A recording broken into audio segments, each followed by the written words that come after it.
Guys, this Reverend sister just made my day. Please, I want you to take your time and watch this video. Just watch it. Share it to others. She have made my day.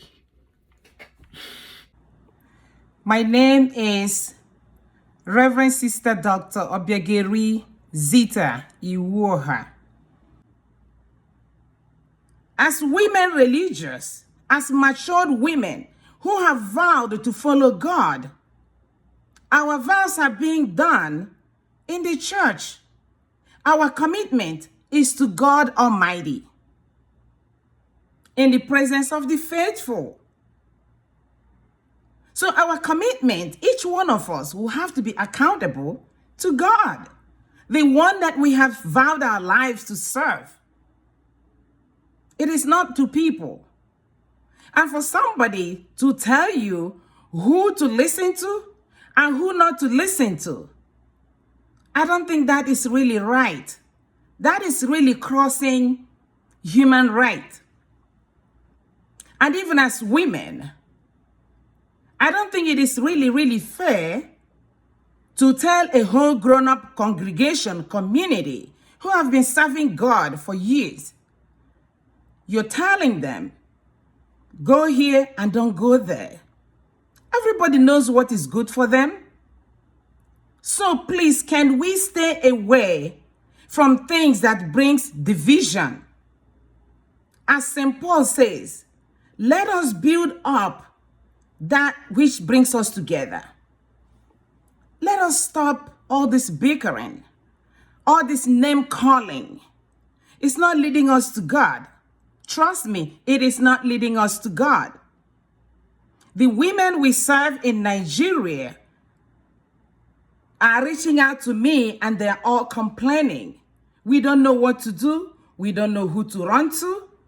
We are being told, do not go to Zion, and we don't even know why we're asked not to go there.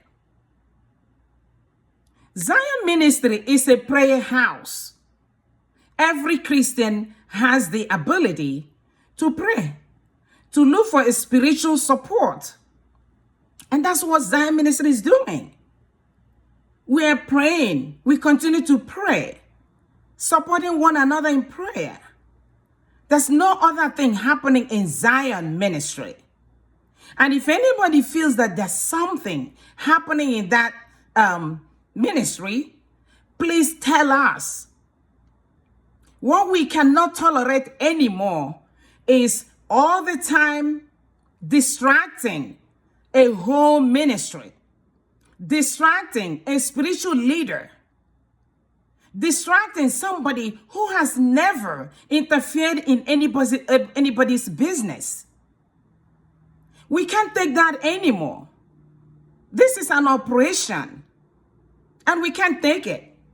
We live in a developed world where people have rights and they exercise their right.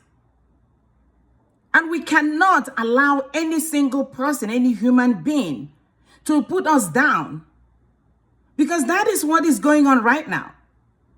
This is the war the enemy is fighting, to put Christians down, to put women religions down.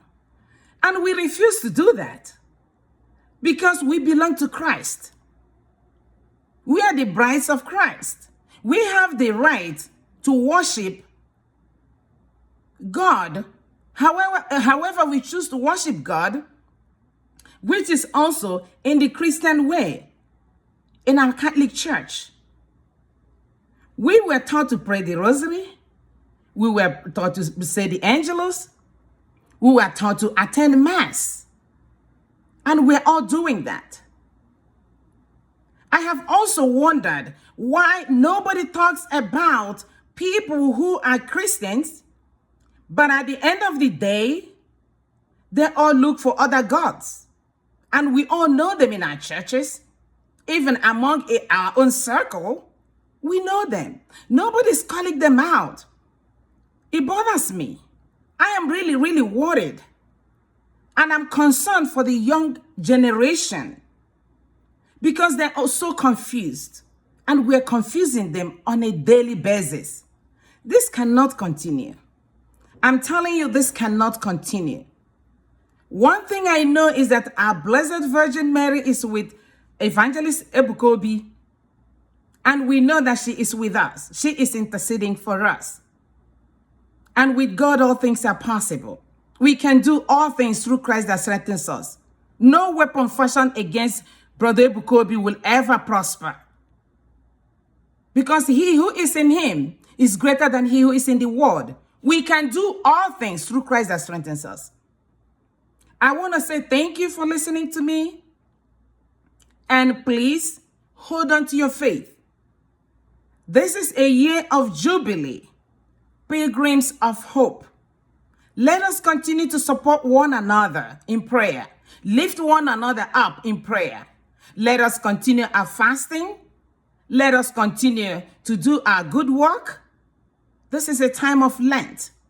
Do not allow any distraction to separate you from the love of God. Thank you so much. And Daddy Ebuka, just know that we love you. I love you. You have made an impact in my life. You have changed my life. You have helped me through your faith. You have challenged me to build my own faith.